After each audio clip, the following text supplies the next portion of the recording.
Okay. Hi, I'm Sophie. I'm one of the TFs for CS76 building mobile applications. And today we're just going to be going over a primer of Java. So we're just going to be going over installing Java on your computer, coding in Java, some basic operators and control flow statements, and some other features that are unique to Java. Okay. So I guess the first step to running Java programs and ultimately be writing Java applications is installing Java on your computer. So to install Java on a Mac, it's pretty simple. It's already installed on there. So you just go to the software update tool. So you can actually go through your JDK and see if you have the correct Java versions installed. For PC, you go to that link right here, and you choose JDK 7, and you can download that one with documentation so you can actually develop on your local computer without internet access. So I guess when we code in Java, you can actually use any text editor you'd like, whether that be Nano on your terminal or PuTTY, or like a more advanced IDE such as Eclipse. So I actually recommend using Eclipse since we're going to be developing in Android later in this course. And the best thing to download, or the best version to download, there's quite a few versions, would be Eclipse Classic. So let's go and see right here. You see that there are many different versions of Eclipse right here. So the best one to download would probably be Eclipse Classic, since it's not just for Java. You can use it for other programming languages as well. Okay, so I guess we'll start with the fundamentals of Java. So every single Java file has a .java extension, similar to if you're coding in C, you'd have a .c extension. You'd have a .java extension for Java, and all of your Android files, all your source files would have this .java extension as well. The next thing would be having a class definition right here. So every single source file needs a class. So each of these class definitions are compiled into separate class files, and when you actually go through your file manager and look at the files in your directory, you'll see, let's just say we have helloworld.java. When you compile that, you'll also have helloworld.class. And the class file and source file need to match. Otherwise, you're going to get some errors. So let's just say you have public class hello world in lowercase, and then your file name was called hello world with mixed cases. Then you'll receive some kind of error. And you also, in each program, you should include at least one. You should include one main method, so the program knows how to execute your program and in what order. Okay, so next step, after you write something, we'll go over how to write a Hello World program later on. But you want to compile and run your Java program. So you save your program with the .java extension. And then you also compile your file. So you go to your terminal by typing javac file name. So in the case of Hello World, you'd have javac hello world.java. And after that, if your compilation is successful, so you would not see any errors, you would have just javac hello world.java, and then in the next line it would automatically return. And then you know that you have created a successful class file, and then you can run Java hello world, just like that. Okay, so we're going to just go through and just try to run the hello world.java program. Okay, so let's look at the hello world.java file. So in this case, I am running it from a text editor within the terminal called Emacs, but you can also use Nano or Vim or whatever is suitable for you. Okay, so this is our basic hello world file, hello world.java program. And as you can see, we have a class file named here. And that hello world matches the hello world.java file we just named.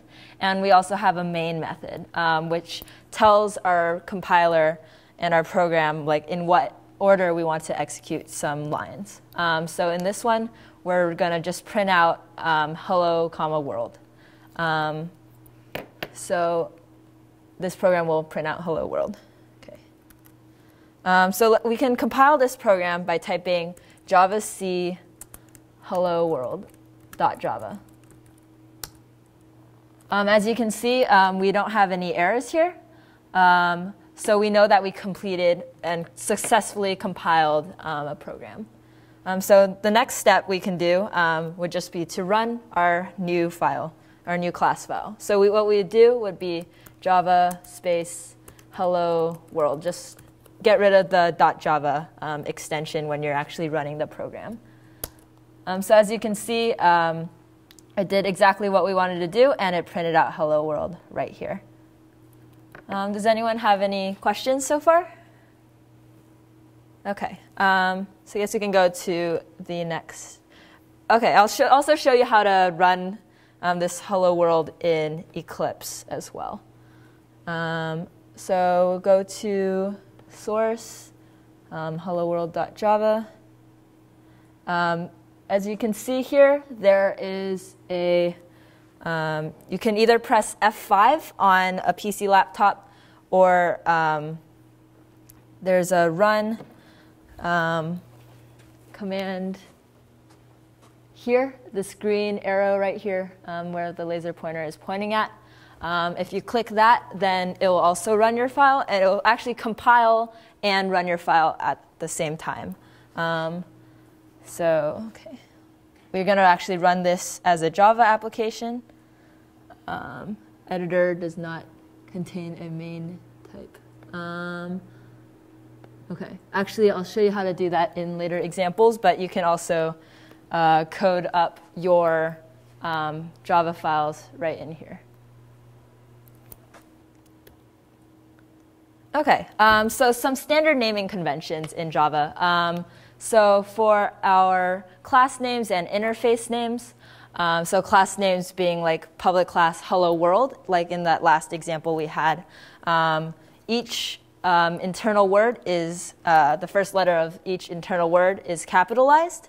And so that's why we had the capital H, hello, and then W, O-R-L-D. And all lowercase method names, variables, so that includes things like the main method, or I guess if we have another variable like int x, it won't be like capitalized x.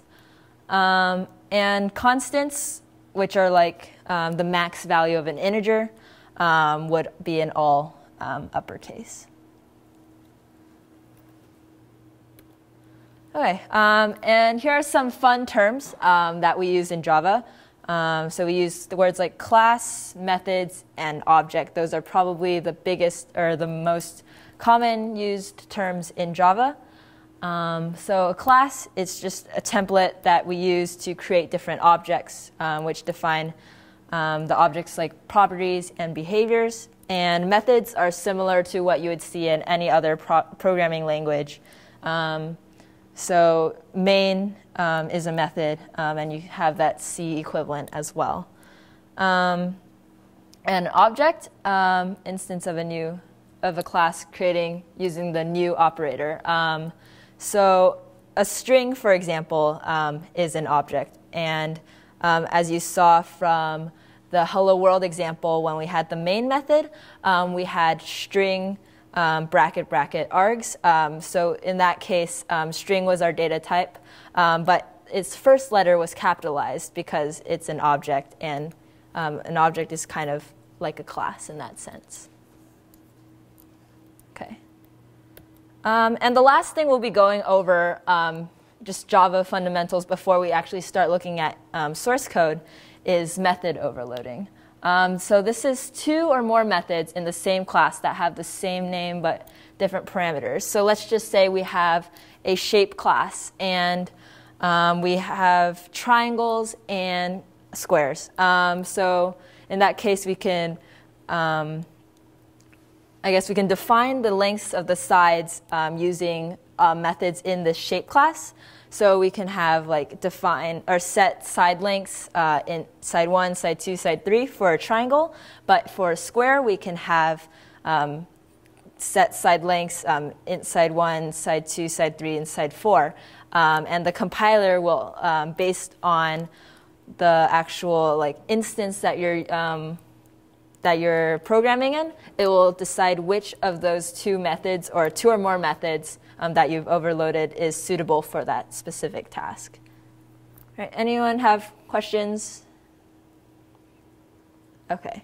So I guess now we're going to go into some source code. So I guess the first example we're going to go through is going to be sample1.java. OK, so in this case, as you can see here, we have our class name and also our main method name. So that's what every Java program needs. And in this case, we are just defining some data types. So we would have double, truncated double. We have ints, and we also have strings. So for this, when you're dividing ints by other ints and you want your result to be a double, the result is going to be truncated. So in this case, 8 divided by 3 without any decimals behind it will return 2. So when we actually run this program, the first line will be truncated double colon space 2.0. For a non-truncated double, it will give you the actual full result when you actually specify the actual, I guess, some actual significant digits after the decimal point. And an int and a string work in the same way as they do in other languages. All right, so let's compile this program then. So we're going to use Java C sample1.java. OK, and you see we don't have any errors there. So we're just going to do Java sample1. And from there, as I said before, you'll see that you have the truncated double. Remember from the source code that it was 8 divided by 3, just 2 ints divided by each other, but we wanted a double result. So we got 2.0. And for a non-truncated double, we got the full result. It's kind of rounded, strangely. But we do have the number 2.666, so I guess similar to the answer you'd get from a calculator. And the other int 7 and the string also print out the same way as you'd normally see in another programming language. Let's just go back to that example again, and we can see that Java is different than a language like C in some other cases. So in C, when we want to print things out, we would see that you'd have like a %d or a %f when you wanted to print something out. But in Java, we can just, I guess, concatenate the variable name right after. So we don't need that %d, comma, and then the variable name that corresponds to the different special symbols. But instead, we can just concatenate it right here.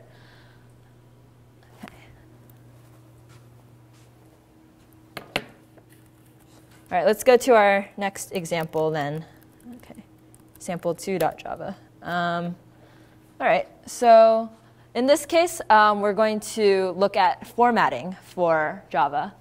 And with formatting, we have special characters such as \n. So can anyone tell me what \n does in this case? Yeah, so it goes to the new line. So having this \n, it will let the computer know that you wanted to print that what's following it. So I guess in this case, int colon space 7. With this new line character, it will print the TF name and this part right below it to a new line. And other special characters include like \t, which means that you're creating like a tabbed space in between the two areas that you want to include.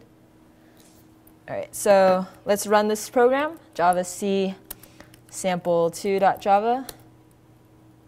And then we have no errors, so we're going to run Java sample2. So here, even though the formatting for the print lines look different, we can see from here, this is the output for sample1. It's the same as the output for sample2. So \n does the new characters, and you can also use other special characters to do other print formatting. OK, so I guess we'll go on to the next example, which is going to be Emacs sample3.java. All right, so I'll actually put this on to show the whole thing. Or actually, we can go line by line first. All right, so in this case, we're actually going to be looking at control statements and arrays. So control statements include for loops and if statements, while loops, etc., similar to any other language. So here we are, I guess for this example, trying to show different ways you can initialize arrays in Java. So the first one, we're just declaring the array teams. And for the second one, we are initializing it to be an array of strings that only have 2 spots. And in the last one, we are actually initializing these spots to different values. So in this case, this is one way to initialize and declare the contents in an array. All right. So the second way to do this would be to do it like this. So we are declaring, initializing, and putting everything into the array all at once. So points by team. I actually did this before halftime, so it's kind of off. But we'll say that we had created an integer array with 2 spots, and these spots are initialized to 9 and 10, respectively. OK. And the third one is actually exactly the same as what we did with the points by team array. Any questions on how to do arrays so far? OK. So I guess I'll go down to the next lines. OK. So we're at this print line. So the print line works in the same way as it did in the Hello World example. And the for loop, the syntax is similar to other languages. So we initialize some kind of variable, counter variable here. And then we have the amount of times or when we want the loop to stop. And here is the iterator variable that we want to do after every single loop iteration. So here, I'm looping through this loop twice, and I'm just going to print out the team name because of what we have here, and also the points by team here, followed by a tab. So we would print out, in this case, with what's initialized here, we would print out New England Patriots : space 9, and then with a tabbed character. And then New York Giants : space 10, even though that was wrong at the time. Never mind. And then followed by a new line character here. And we'll see the output later when we actually run this program.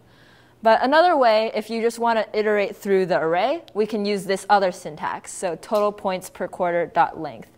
So this is a method in the arrays class. And this length method will return an integer amount of how big the array is, or how many elements there are. So in this case, it will iterate based on here 4 times, because this is the length of this total points per quarter array. And it will print out quarter I colon this, each quarter on a different line. All right, so let's compile and run this program now. Okay, so we have Java C sample3.java. Okay, and we have no errors there. So the next step we do would be to run the program. So Java space sample3. As you can see, we have the print line that we put there, and then New England Patriots 9 and New York Giants 10. So what this does, \t, this must be the place where the next tab is, so that's why it's there. And we're printing through that total points per quarter array, each on a new line. So it iterated successfully over the array with the 4 spots. Okay. So let's look at the next example then. Feel free to interrupt me if you guys have any questions. Okay, so we'll look at sample4.java now. All right. Okay, so in here, we're actually introducing the objects thing right now. So we're creating a team object. So each object is we're going to put it into a class. You can't just say object team. So to initialize and set the properties of an object, you put it into a new class. And here we have each team has its name and score corresponding to it. And you can, when I said we had, we can initialize objects using the new operator, you can do something like team New England Patriots equals new team, the Patriots in string form, and also the score that they got in the game. And when you do this, this means like the context of the method, the object. These variables up here rather than the ones down here. So the ones down here are name and score just normally, and then this refers to the variables that you've declared up here. Okay. All right, so we'll keep going down. So in here, we're just setting and getting the fields that are in each team object. So we normally use these getters and setters when you have when you're doing Android programming and you have RSS feeds, for example, and you are creating a huge RSS item object, and in there you're doing dates, description, links. So we use getters and setters for that. And because those keep changing within a link if you're caching the items, for example. And then this toString method, it's kind of like a Java standard to include a toString method in an object. So that's why this is here. Okay, so let's go down to the actual the stuff that we actually care about, which is running this program. Okay, so so this sample4.java is the name of our program file, and up here, sample4, it matches the class that we have it in. And this class has a main method, and then in here is our actual program. So let's just start looking line by line within this main method then. Okay, so we're creating an array of teams, and we're creating a new team object. So arrays are also objects.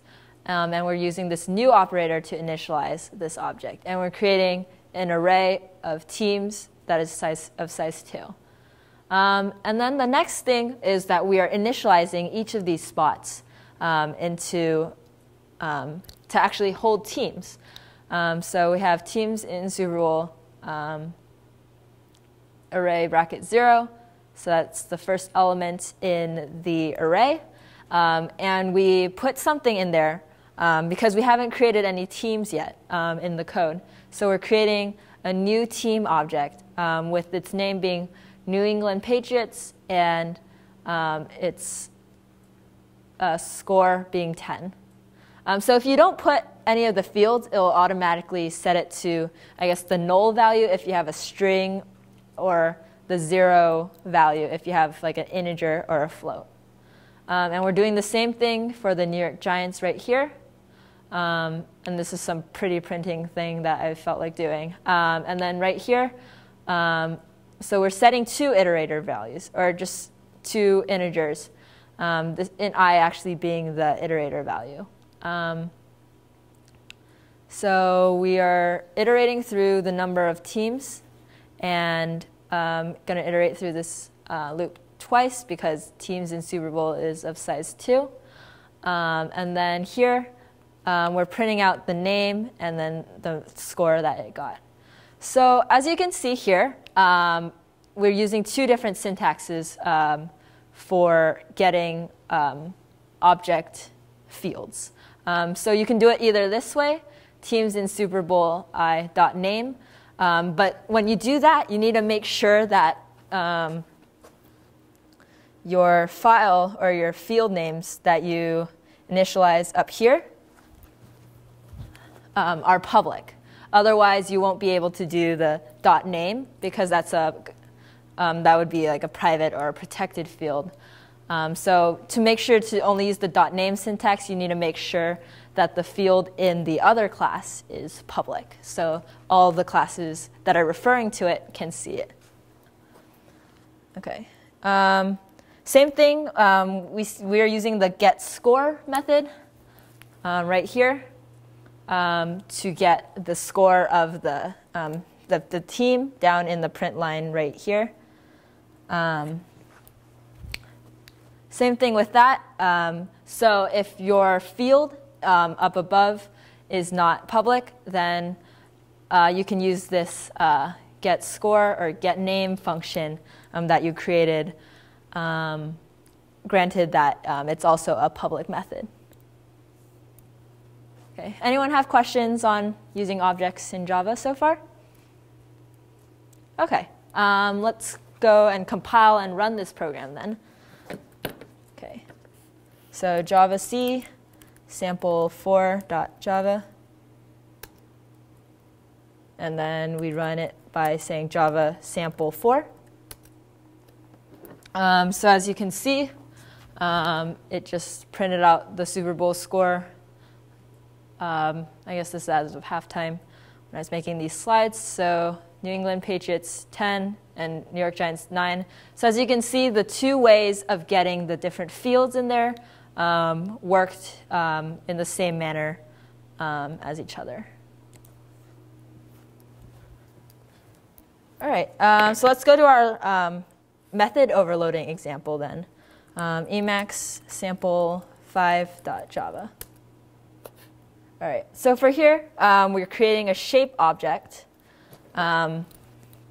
And notice that we didn't make these fields public since we're actually going to be using our getters and setters later in the actual program.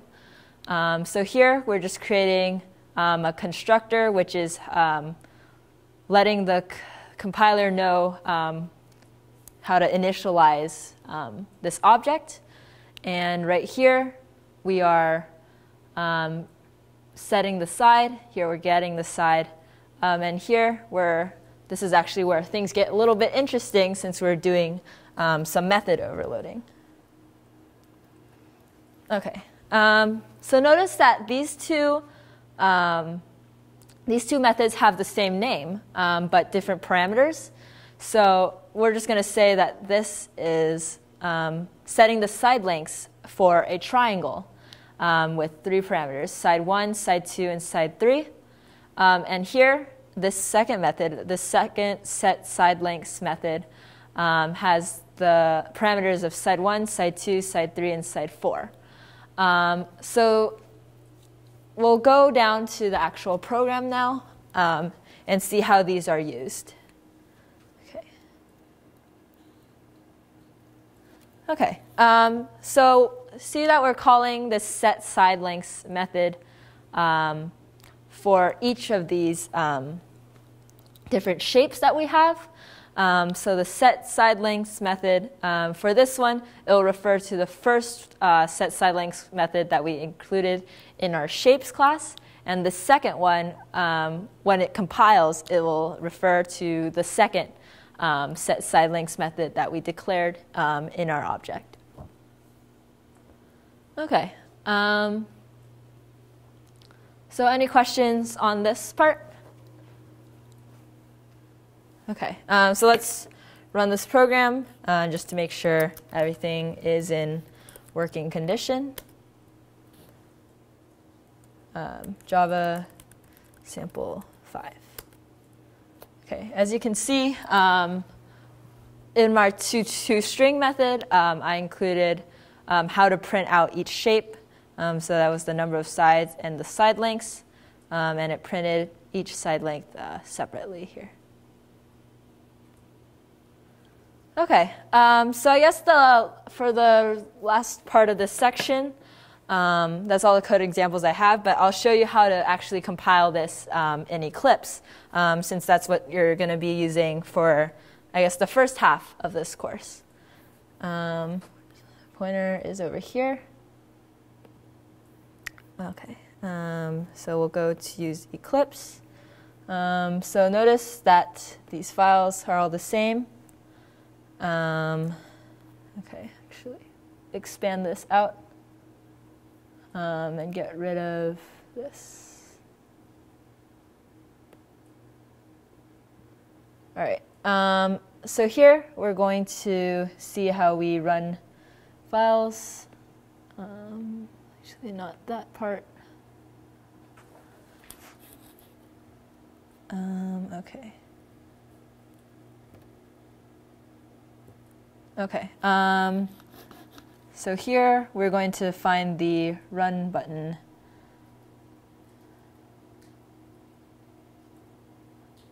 Or actually, we are going to use the run button. So when you have it on an Apple, you can't really see it here, but I guess I'll kind of draw it out over here.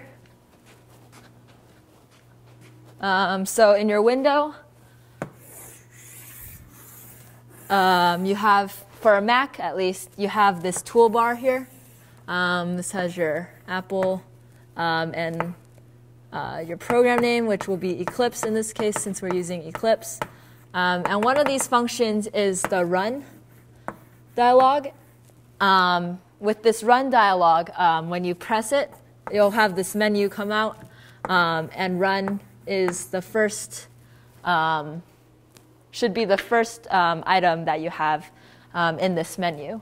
So let's go back here and run that program. The other, I guess, shortcut if you're on a Mac to use the run command would be to use Shift Command plus F11. Editor does not contain a main type. Okay. Okay. So actually, let's just write a new program, a new class then. Let's just call it hello section. So in here, we're naming the class file, and in here, this is the folder that it's going to be in our Eclipse Package Explorer. We can put it into a package. So for Android, this is really important to be able to put your source code in packages. So I guess I'll start using that thing right now. So I'll just put it com.harvard e76.java primer. So like you usually put Java code or Java files into into packages based on, I guess, the utilities that your files are in. So like, let's just say you had Android activities. You'll be learning more about this next week, but you'll be putting it into like let's just say my own folder. So com.sophieChang.activities. That will be where the source files for all my activities will be. And if I have some kind of like network utilities, I'd also put them in a different package called like com.sophieChang.network. So let's just start this right now. com.harvard E76, or put CS76, .java primer, with the section being hello section, or name being hello section. Its superclass being objects, so this means that it doesn't really inherit from anything that's, it doesn't really inherit specifically. And we can create a method stub, public static void main, since we're going to be using this in our Java class that we're going to make. And we'll just finish here. Okay, so you can see here, it tells us that we need to write something here into our main method. And it already creates these Java docs for us, so you can write some comments on your code as you're going. But right now, I'm not going to really focus on that, and I'll probably focus that on next week's Android section. Okay, so let's just write something simple, system.out.println. So what's good about Eclipse is that it comes out with the methods that we have right here. It makes for really easy programming, since you don't really need to know the exact methods. You can just type out some simple, type out the beginnings of the words, and this menu will pop up and let you know what methods exist, and also, I guess, what parameters you can have inside. All right, so we're actually going to continue printing in here, and we're going to just write hello section. All right, so hopefully this will run correctly. Editor does not. Okay, this worked yesterday. Okay, so let's just consider that it worked correctly. Down here, there's a console. So in the console, we'll actually have, it will print out like the exact output that this program would print out otherwise. All right. Any questions on using Eclipse for Java? Sorry? Why is that not working? I'm actually not sure. I'd actually probably figure it out if you want to stay a little bit afterwards. Yeah, maybe. Yeah, it was actually working yesterday. So let's see. Run as Java application. Okay, well, actually, if you want to stay after section, I'll actually get this fixed up and show you how it works. You'll be using this a lot, not necessarily for Java specifically, but for Android as well. This is going to be your main go-to editor for Android. And I guess next week we'll go into more detail on how to use Eclipse. But that's the section for today. Thanks for coming, everyone, and have a good week.